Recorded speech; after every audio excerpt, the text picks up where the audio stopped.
আসসালামু আলাইকুম, শুভেচ্ছা সহ আমন্ত্রণ জানাচ্ছি দেশের এবং দেশের বাইরে সকল দর্শক শ্রোতাকে চ্যানেল আই সংবাদ আয়োজন নিয়ে বার্তাপক্ষে রয়েছি আহমেদ মেহেদী হাসান। সংবাদের শুরুতেই চলুন জেনে নেওয়া যাক ফ্রেশ আটা ময়দা সুজি সংবাদ শিরোনাম। বিচার ও সংস্কারের রোডম্যাপ দিয়েই নির্বাচনের দিকে যেতে এনসিপির আহ্বান, গণতন্ত্রের স্থায়ী রূপ দিতে রাষ্ট্র সংস্কারে ঐকমত্য কমিশনের তাগিদ। দেশের মানুষকেই ভবিষ্যৎ ঠিক করতে হবে বললেন মির্জা ফখরুল, প্রধান উপদেষ্টার প্রতি আস্থা রয়েছে উল্লেখ করে গণতন্ত্রের বিকল্প কিছুই হতে পারে না বলে মন্তব্য। সরকারকে দ্রুত নির্বাচন দিয়ে জনগণের অস্থিরতা দূর করতে সরকারের প্রতি এলডিপির আহ্বান, সাবেক সেনা কর্মকর্তা সহ কয়েকশো জনের এলডিপিতে যোগদান। পুলিশের নিষ্ক্রিয়তায় আওয়ামী লীগের নেতাকর্মীরা মিছিলের সুযোগ পেলে ব্যবস্থা নেওয়ার ঘোষণা, মিথ্যা মামলায় গ্রেফতার না করার নির্দেশ। দেশের উত্তর পূর্বাঞ্চলের হাওর এলাকায় কৃষি বৈচিত্র্যের প্রসার, মাত্রাতিরিক্ত রাসায়নিক সার ও কীটনাশক ব্যবহারে পরিবেশ বিপর্যয়ের শঙ্কা। এবং ইস্পাহানি মির্জাপুর বাংলাবিদের ষষ্ঠ বর্ষে সেরা চট্টগ্রামের অভিষেক দাস, দ্বিতীয় সেরা ঢাকার রিফাত আসনিয়া ও তৃতীয় সেরা চট্টগ্রামের রশনি তুলতুল চৌধুরী।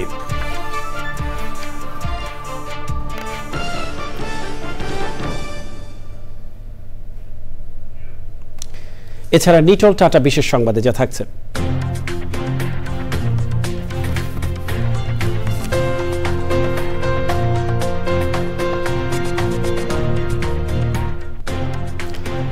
ঢাকা দক্ষিণ সিটির উদ্যোগে পরিচ্ছন্নতা কার্যক্রমের খবর।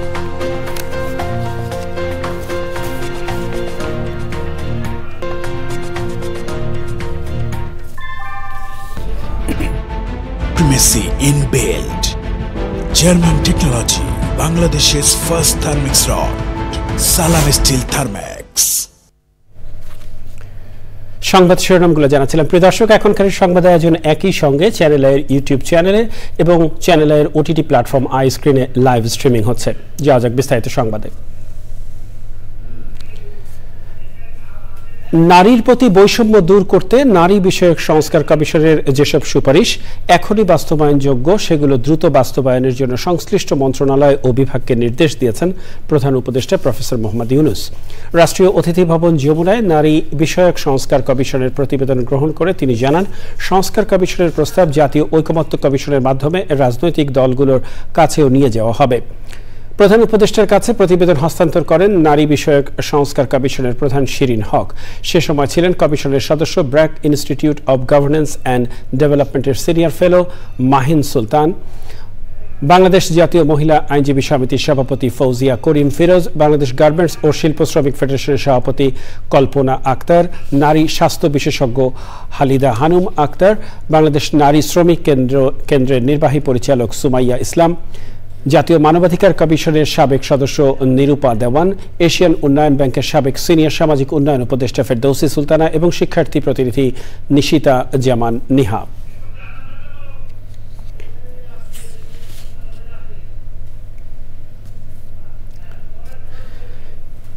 দেশ অনিশ্চিত ভবিষ্যতের দিকে এগোচ্ছে বলে মনে করে লিবারেল ডেমোক্রেটিক পার্টি এলডিপি। দলে গণযোগদান অনুষ্ঠানে সরকারকে দ্রুত নির্বাচন দিয়ে জনগণের অস্থিরতা দূর করার আহ্বান জানিয়েছেন এলডিপি সভাপতি ডক্টর অলি আহমেদ। এলডিপিতে যোগ দিয়ে সাবেক সেনা কর্মকর্তা চৌধুরী হাসান সরওয়ার্দী বলেছেন, নিজের মেধা, শ্রম এবং সময়কে মানুষের কল্যাণে ব্যয় করতে এবং সত্যিকারের বৈষম্যহীন দেশ গঠনের জন্য রাজনীতিতে এসেছেন তিনি। আক্তার হোসেনের রিপোর্ট। রাজধানীর রমনায় ইঞ্জিনিয়ার্স ইনস্টিটিউটে এলডিপির গণযোগদান অনুষ্ঠান। সাবেক সেনা কর্মকর্তা ও আমলা সহ বিভিন্ন শ্রেণী পেশার মানুষ যোগ দিয়েছেন দলটিতে। আলোচিত সাবেক সেনা কর্মকর্তা অবসরপ্রাপ্ত লেফটেন্যান্ট জেনারেল চৌধুরী হাসান সরওয়ার্দী যোগ দিয়েছেন এলডিপিতে। প্রেসিডিয়াম সদস্য হিসেবে তাকে পদায়ন করা হয়েছে দলটিতে। তিনি বলেন, তার রাজনীতি হবে মানুষের কল্যাণে। আমরা যারা দেশপ্রেমী রাজনীতি করতে বাধ্য করেছে ওই ফ্যাসিস্ট সরকার, কেন? আমার জনগণের অধিকার, তাদের বেঁচে থাকার অধিকার, ভোট দেওয়ার অধিকার, গণতান্ত্রিক অধিকার, এই সব কিছুর সাথে রাজনীতি জড়িত।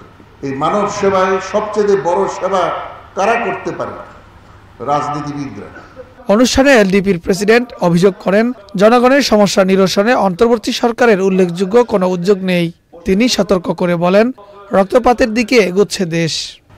আমাদের সন্দেহ হয় আপনারা দেশের জন্য কাজ করছেন না, আপনারা বরং আওয়ামী লীগদেরকে পুনর্বাসনের অপেক্ষায় আছেন।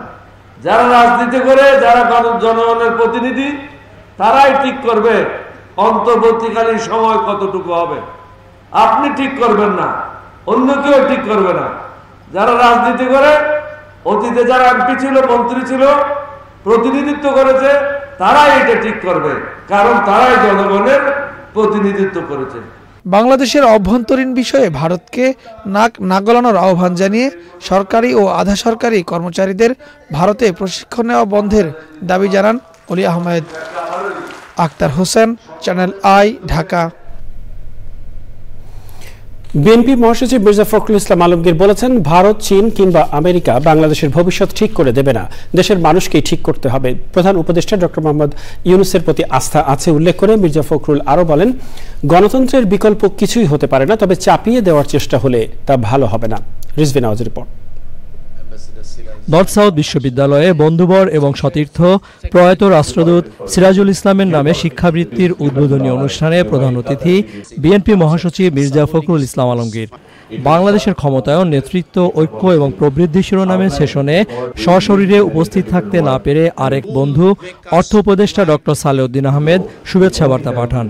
বহুত্ববাদের কথা বলতে গিয়ে জাতীয় নেতাদের মধ্যে মাওলানা ভাসানী, হোসেন শহীদ সোহরাওয়ার্দী, শেখ মুজিবুর রহমান, মাহবুবুল্লাহর অবদান স্মরণ করে সবাইকে ঐক্যবদ্ধ থাকার অনুরোধ জানান বিএনপি মহাসচিব। দেশটা আমাদের, এর ভবিষ্যৎ আমাদেরকে নির্মাণ করতে হবে। ওই আমেরিকা থেকে এসে ট্রাম্পও তৈরি করে দেবে না, বা আপনার চীন থেকে শি এসেও এটা করে দেবে না, অথবা ভারত থেকে মোদিও আমাদের ধাক্কা দিয়ে কিছু করতে পারবে না। এই যে বিষয়গুলো, এটা আমাদের মধ্যে, আমাদের মনের মধ্যে, আমাদের অন্তরের মধ্যে গেঁথে নিতে হবে। তা আজকে সেই একইভাবে আসুন আমরা সবাই এক হয়ে যাই। আমরা সমস্যা আছে, সমস্যার সমাধান হবে। ইতিমধ্যে অনেক দূরে গিয়েছে। আমি প্রফেসর ইউনূস সাহেবকে ধন্যবাদ জানাতে চাই যে তিনি দায়িত্ব নিয়েছেন। আমার বিশ্বাসও আছে যে তিনি সফল হবেন। আমরা আসুন আমরা সবাই মিলে তাকে সাহায্য করে, আমরা নিজেদেরকে সাহায্য করে আমরা শান্তি। তবে একটা কথা খুব জোর দিয়ে বলতে চাই, গণতন্ত্রের কোনো বিকল্প নেই। আরেক সেশনে প্যানেল আলোচনায় এবি পার্টির সাধারণ সম্পাদক ব্যারিস্টার আসাদুজ্জামান ফুয়াদ বলেন, ২৪-এর গণ অভ্যুত্থানের স্পিরিট অনেক রাজনৈতিক দল বুঝতে পারছে না বলেই তারা নির্বাচন চাচ্ছে।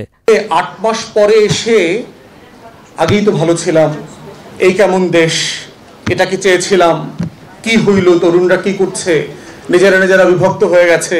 সরকারি বিশ্ববিদ্যালয়, বেসরকারি বিশ্ববিদ্যালয়, জাতীয় বিশ্ববিদ্যালয় যার যার মতো করে লড়াই করছে, আন্দোলন করছে, দাবি দাওয়া নিয়ে আসছে, একজনের বিরুদ্ধে আরেকজন দাঁড়াচ্ছে। তাহলে এই যে দেখেন আমাদের বারবার প্রত্যেকটা জায়গাতে ভুল হচ্ছে কোথায়। ওই সেশনে প্রধান অতিথি পরিবেশ উপদেষ্টা সৈয়দ রিজওয়ানা হাসান বলেন, আমরা একটা ক্রস রোডে দাঁড়িয়ে এক প্রজন্ম আরেক প্রজন্মের ভাষা বোঝার চেষ্টা করছি। কেন তরুণেরা আমাদেরকে একটা 5ই আগস্ট এনে দিতে পারলো? কারণ তারা সকল মোহের ঊর্ধ্বে গিয়ে ভয়কে জয় করে রাস্তায় দাঁড়িয়েছিল। এই ভয়টাকে আমরা জয় করতে পারি না, কারণ আমরা যে গভর্নেন্সে অভ্যস্ত, সেই গভর্নেন্স আমাদেরকে ভয়কে জয় করার কথা শেখায় না, বরং ব্যালেন্সের কথা শেখায়। ঢাকা বিশ্ববিদ্যালয় এবং নর্থ সাউথ বিশ্ববিদ্যালয়ের কয়েকজন শিক্ষার্থীকে ambassador Sirajul Islam future leaders scholar সম্মাননা তুলে দেওয়া হয় অনুষ্ঠানে। Rizvi Nawaz, channel I, Dhaka.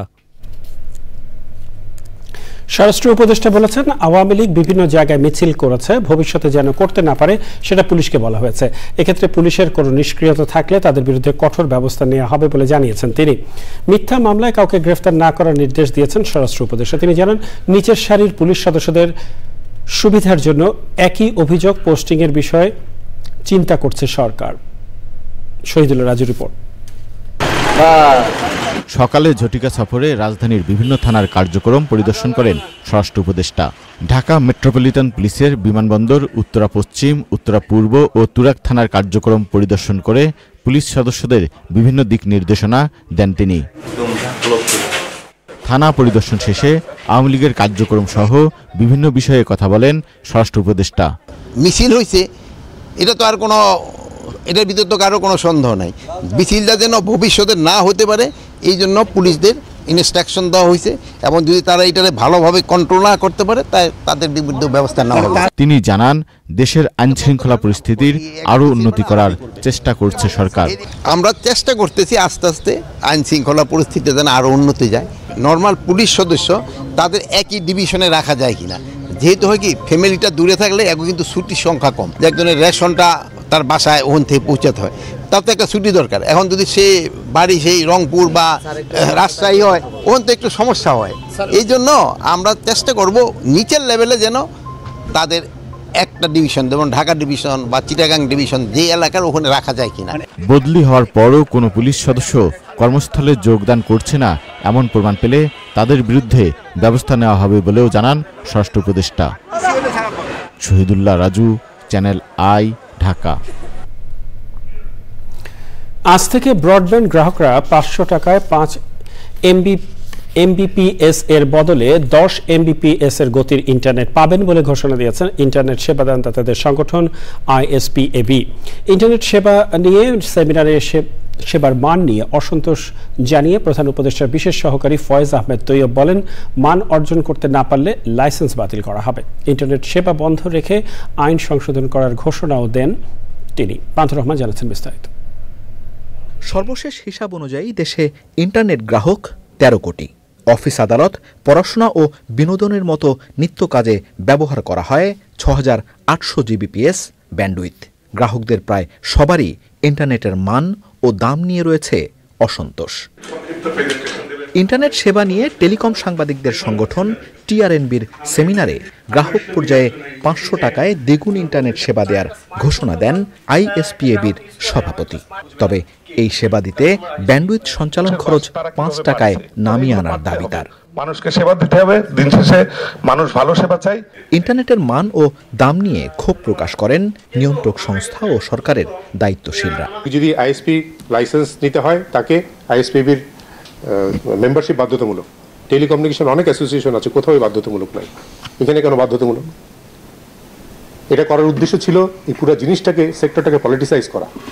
এই পলিটিসাইজ করে যে লাইসেন্সগুলো দেওয়া হয়েছে এর একটা সিগনিফিক্যান্ট অংশ রাজনৈতিক বিবেচনা দেওয়া হয়েছে। পাড়া মহল্লা বেজ, মাস্তান বেজ সার্ভিস অনেক লাইসেন্স দেওয়া হয়েছে, আমরা তো এখন ওপেন করে দিতে চাই।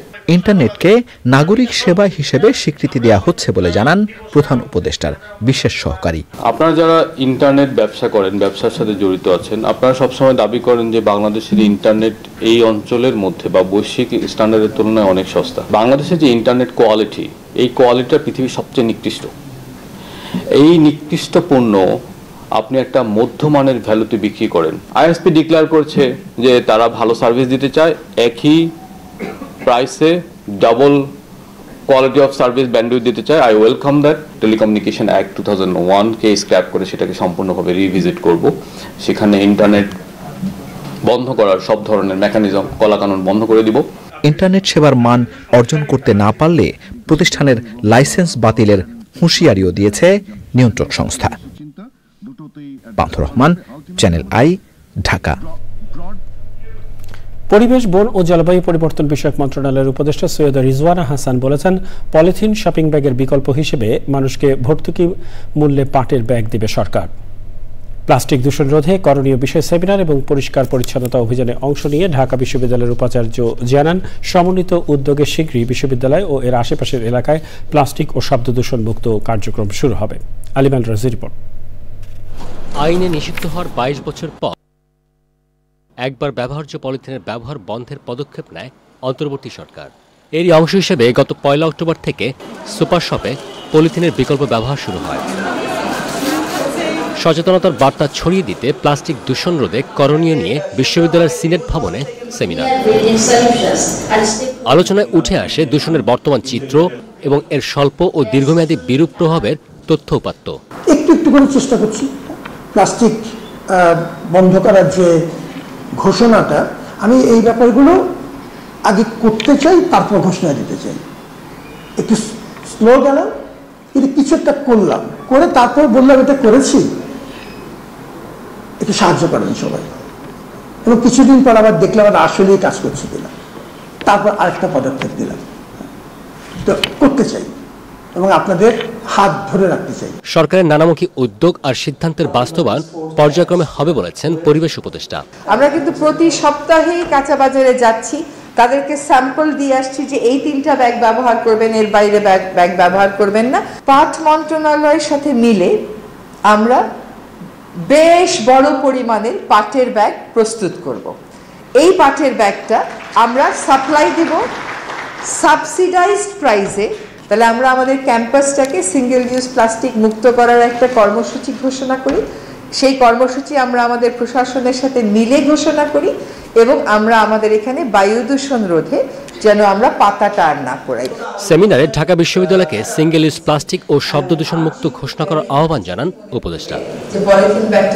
আলিমান রাজি, চ্যানেল আই, ঢাকা। সংবিধানে আদৌ কোনো মূলনীতি থাকা দরকার কিনা এ নিয়ে প্রশ্ন তুলেছে এনসিপি। জাতীয় ঐকমত্য কমিশনের সাথে বৈঠক শেষে দলের আহ্বায়ক নাহিদ ইসলাম বলেছেন, ৭২-এর সংবিধান এবং এর পরবর্তীতে সংবিধান সংশোধনীগুলো দলীয় স্বার্থে ব্যবহার করা হয়েছে। এক ব্যক্তি যেন 2বারের বেশি প্রধানমন্ত্রী ও রাষ্ট্রপতি হতে না পারেন, সংবিধানে সেই বিধান রাখা সহ বিভিন্ন সুপারিশ দিয়েছে এনসিপি। গণতান্ত্রিক প্রতিষ্ঠানগুলোকে স্থায়ী রূপ দিতে রাষ্ট্র সংস্কারে ঐকমত্যের উপর তাগিদ দিয়েছেন কমিশনের সহসভাপতি অধ্যাপক আলী রিয়াজ। তাফহিমুল ইসলামের রিপোর্ট। সকাল 10:30টায় সংসদ ভবনের এলডি হলে সংস্কার ইস্যুতে জাতীয় ঐক্যমত কমিশনের সাথে আলোচনায় বসে জাতীয় নাগরিক পার্টি এনসিপির আহ্বায়ক নাহিদ ইসলামের নেতৃত্বে 8 সদস্যের প্রতিনিধি দল। আলোচনা শুরুর আগে সূচনা বক্তব্য দেন এনসিপির আহ্বায়ক এবং ঐক্যমত কমিশনের সহসভাপতি। যেন বাংলাদেশে ফ্যাসিবাদী শাসন ফেরত না আসে, যেন বাংলাদেশে গণতান্ত্রিক প্রতিষ্ঠানগুলো স্থায়ী রূপ নেয় এবং যেন মানুষের অধিকার প্রতিষ্ঠিত হয়, যেন গুম, খুন, বিচার বহির্ভূত হত্যা এবং সমস্ত রকম নিপীড়ন আমরা মোকাবেলা করতে পারি, তা যেন সেই ব্যবস্থাগুলোকে আমরা অপসারণ করতে পারি। প্রধানমন্ত্রীর ক্ষমতার ভারসাম্য ও দ্বিকক্ষ বিশিষ্ট সংসদ সহ বিভিন্ন সুপারিশ তুলে ধরে এনসিপি। তো একটা সরকার থেকে আরেকটা নির্বাচিত সরকারের যে ট্রানজিশনটা কিভাবে হবে, এই বিষয়টা নিয়ে হচ্ছে মূলত সবচেয়ে বেশি আলোচনা হচ্ছে, যাতে করে আমরা অতীতের আমাদের যেই জাতীয় যে দুঃখ স্মৃতিগুলো রয়েছে সেগুলোকে আমরা হচ্ছে আর কখনোই পুনরাবৃত্তি না হয়। আমরা ক্ষমতার ভারসাম্যের কথা বলছি এবং বাংলাদেশের যে বর্তমান সংবিধান আছে সেই সংবিধানের মৌলিক সংস্কারের কথা আমরা বলছি। সেই প্রেক্ষাপটে কিভাবে নতুন করে একটি সংবিধান পুনর্লেখন করা যায়। বিকেল 4:05টায় বৈঠক শেষে এনসিপির আহ্বায়ক নাহিদ ইসলাম তাদের প্রস্তাবিত সরকার ব্যবস্থা নিয়ে কথা বলেন। কোনো দল ও গোষ্ঠীর স্বার্থে সংস্কার আটকে গেলে জনগণ আবারও রাস্তায় নামবে বলে সতর্ক করেন তিনি। সংবিধানে দলীয় মূলনীতির মাধ্যমে আসলে নিজেদের দলীয় রাজনৈতিক অবস্থানকে চাপিয়ে দেওয়া হয়েছে, ফলে আসলে আমরা সংবিধানে মূলনীতির প্রয়োজন আছে কিনা সেই প্রশ্ন রেখেছি, যে এই মূলনীতির কাঠামোর বাইরে আমরা অন্য কোনো কাঠামো ভাবতে পারি কিনা। স্বাধীন কমিশনের মাধ্যমে সংসদীয় আসনের সীমানা নির্ধারণের প্রস্তাব দিয়েছে এনসিপি। নির্বাচন পেছানোর পক্ষে না থাকলেও জুলাই গণহত্যার বিচার ও সংস্কারের রোডম্যাপ দিয়েই নির্বাচন দেওয়ার আহ্বান জানিয়েছে NCP. Tafhimul Islam, channel I, Dhaka.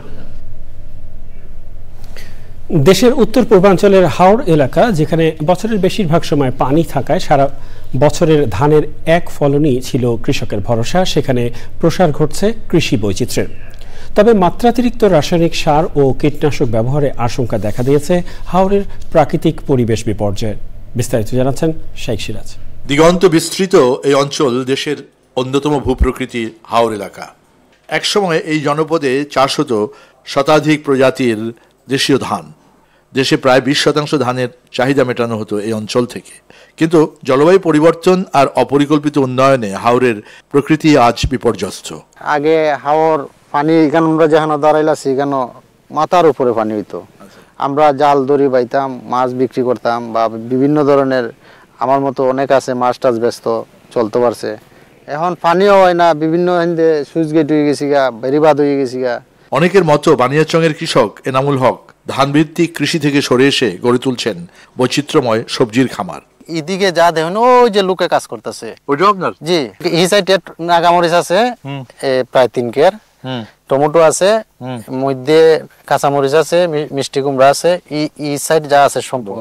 ধান করলে মনে করো লাভ হইতো আমরা 2000 বা 3000, আর সবজি চাষ করলে আমরা লাভ হইতাছে মনে করো লাখ টাকা হইতাছে, 50,000 হইতাছে। মানে 2 বছর পরে এলে তো আমি দেখবো যে ধান থাকবে না। তবে লাভজনক হলেও এর আছে পরিবেশগত ঝুঁকি।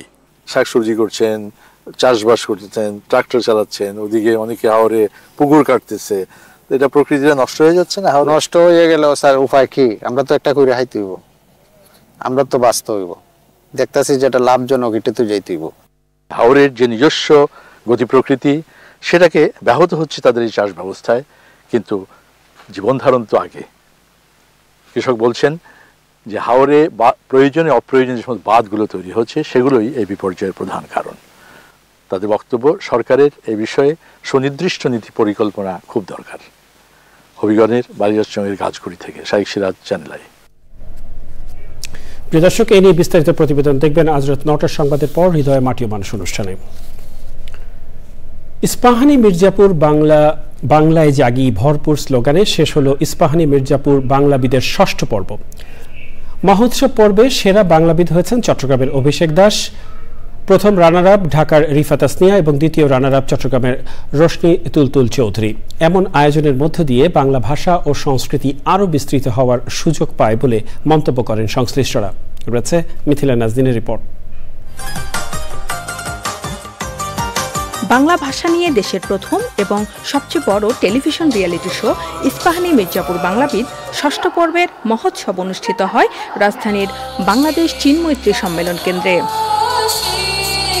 বাংলা ভাষার উৎপত্তি, চর্চা এবং প্রজন্ম থেকে প্রজন্মে ছড়িয়ে দিতে এই বর্ণাঢ্য আয়োজনে সারা দেশ থেকে বাছাই করা হয় সেরা বাংলাবিদদের। এই জয়কে উৎসর্গ করছি দুজন মানুষ যারা আমাকে অনুপ্রেরণা জুগিয়েছেন, আমার বাবা এবং মা। আমাদের উচ্চশিক্ষার ক্ষেত্রে বাংলার বিস্তার ঘটানোটা আমি একটা স্বপ্ন বলে মনে করি, আর এছাড়াও আমি এখান থেকে যাওয়ার পর আমার বন্ধুদের অবশ্যই উৎসাহিত করব সঠিকভাবে বাংলা চর্চা করার জন্য। বিভাগীয় পর্যায়ে আমি সেরা 20-এর মধ্যে 20তম হয়েছিলাম। তো ওই জায়গা থেকে এসে ঢাকা বিভাগে একমাত্র বাংলাবিদ হিসেবে মহোৎসবে অংশগ্রহণ করা এবং দেশেরা দ্বিতীয় বাংলাবিদ হওয়াটা সত্যি অনেক বেশি গর্বের। সবার শেষে যে খেলাটা প্রশ্নঝড়, আমি কখনো কল্পনাও করতে পারিনি যে এখান থেকে আমি এত নম্বর সংগ্রহ করে নিতে পারবো। আমি আসলে আপ্লুত। ভবিষ্যতে অবশ্যই বাংলাকে এগিয়ে নেওয়ার ইচ্ছে আছে। বাংলা ছোটবেলা থেকেই আমার খুবই প্রিয় একটি বিষয়। এমন আয়োজনে সম্পৃক্ত থাকতে পেরে নিজেদের অনুভূতি জানান সংশ্লিষ্টরা। যে সাহিত্যের এই ভান্ডারকে যে সমৃদ্ধ করেছে নজরুল, রবীন্দ্রনাথেরা, আজকে যারা গত 6 বছর ধরে বা আজকে এটা নিয়ে 6 বছর হবে যে বাংলাবিদ বেরিয়ে আসছেন, আমরা কি আশা করতে পারি না যে ভবিষ্যতে এখান থেকে আমাদের এরকম উত্তরসূরি দাঁড়াবে? এটাই খুব কঠিন, কিন্তু আমরা মনে প্রাণে বিশ্বাস যদি করি, আমরা আমাদের বাংলা ভাষাকে যদি আমাদের হৃদয়ে ধারণ করি, তাহলে সে কাজটি সম্ভব। এই 4র্থ শিল্প বিপ্লবের এই সময়টাতে বাংলা ভাষা শুধু একটা কবিতার ভাষা হওয়া উচিত নয়। আমি মনে করি প্রযুক্তি, অর্থনীতি এবং সর্বোপরি জ্ঞান বিজ্ঞানের বিকাশের একটা ভাষা হওয়া উচিত। 2017 সালে মাত্র 27,000 প্রতিযোগী নিয়ে বাংলা ভাষার রিয়েলিটি শো যেটা আমরা শুরু করেছিলাম, যে শুদ্ধ বাংলা ভাষার চর্চার জন্য ভবিষ্যৎ প্রজন্মের কাছে, আজ সেটি এই বছর এসে দাঁড়িয়েছে 1,80,000 প্রতিযোগীর মধ্যে।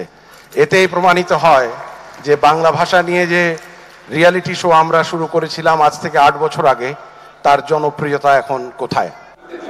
দীর্ঘ 10 মাস ধরে দেশব্যাপী বাছাই পর্ব এবং স্টুডিও রাউন্ড শেষে নির্বাচিত হল ইস্পাহানি মির্জাপুর বাংলাবিদ। বাংলা ভাষার উৎকর্ষ সাধনে এই উদ্যোগ ভূমিকা রাখবে বলে মনে করেন আয়োজন সংশ্লিষ্টরা। Mithila Nazneen, channel I, Dhaka. প্রিয় দর্শক, সময় হলো কিছুক্ষণের বিরতি নেবার, আর বিরতির পরে আরো যা থাকছে। গাজায় ইসরায়েলের বিমান হামলায় আরো 70 ফিলিস্তিন নিহত। 1.5 বছরের উপত্যকায় সরকারি হিসেবে নিহতের সংখ্যা ছাড়িয়েছে 51,000, আরো বেশি। আহত হয়েছেন প্রায় 1,17,000 মানুষ। হতাহতদের মধ্যে 56% নারী ও শিশু। শুক্রবার যারা নিহত হয়েছেন তাদের অধিকাংশই গাজা সিটি এবং উত্তর গাজার বাসিন্দা। শুক্রবার গাজার মধ্য, উত্তর এবং দক্ষিণাঞ্চলেও ব্যাপক হামলা চালায় ইসরায়েল। গাজার দক্ষিণাঞ্চলের শহর রাফার কাছে ঘাঁটি গেড়েছে ইসরায়েলের প্রতিরক্ষা বাহিনী IDF। এ পর্যায়ে নিটল টাটা বিশেষ সংবাদ।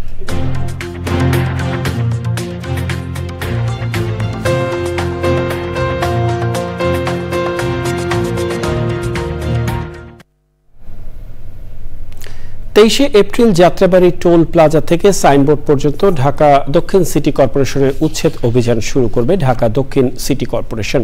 সকালে যাত্রাবাড়ী ফ্লাইওভার টোল প্লাজা সংলগ্ন সড়কে 600 জন পরিচ্ছন্নতা কর্মী দিয়ে বিশেষ পরিচ্ছন্নতা অভিযান উদ্বোধন করেন DSCCর প্রশাসক মোহাম্মদ শাহজাহান মিয়া। একথা জানান। যাত্রাবাড়ী থেকে সাইনবোর্ড এবং যাত্রাবাড়ী থেকে কাজলা পর্যন্ত এই বিশেষ পরিচ্ছন্নতা অভিযানে সিটি কর্পোরেশনকে সহযোগিতা করেছে সড়ক মহাসড়ক বিভাগ। মশা নিধনে আগামী সপ্তাহে ধানমন্ডি এলাকায় বিশেষ পরিচ্ছন্নতা ও মশক নিধন কার্যক্রম হবে বলেও জানান DSCC প্রশাসক। পূবালী ব্যাংক বাণিজ্য সংবাদ।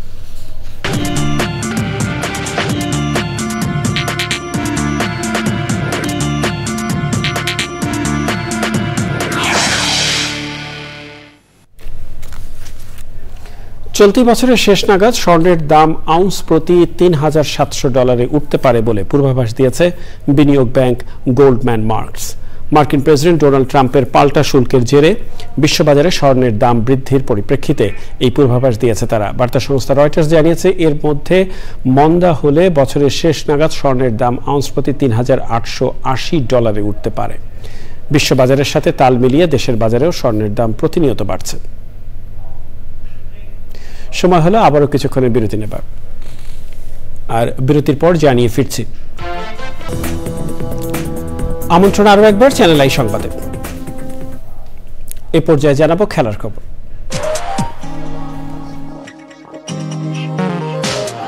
এনসিপির প্রশ্ন, গণতন্ত্রে স্থায়ী রূপ দিতে রাষ্ট্র সংস্কারে ঐকমত্য কমিশনের তাগিদ।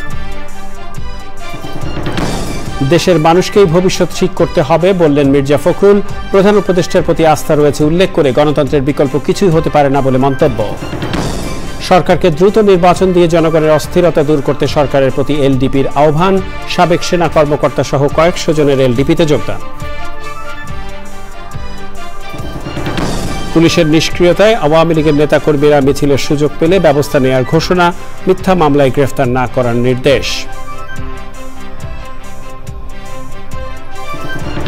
দেশের উত্তর পূর্বাঞ্চলের হাওড় এলাকায় কৃষি বৈচিত্র্যের প্রসার। মাত্রাতিরিক্ত রাসায়নিক সার ও কীটনাশক ব্যবহারে পরিবেশ বিপর্যয়ের শঙ্কা। এবং ইস্পাহানি মির্জাপুর বাংলাবিদের ষষ্ঠ বর্ষে সেরা চট্টগ্রামের অভিষেক দাস, দ্বিতীয় সেরা ঢাকার রিফাত আসনিয়া ও তৃতীয় সেরা চট্টগ্রামের রশনি তুলতুল চৌধুরী।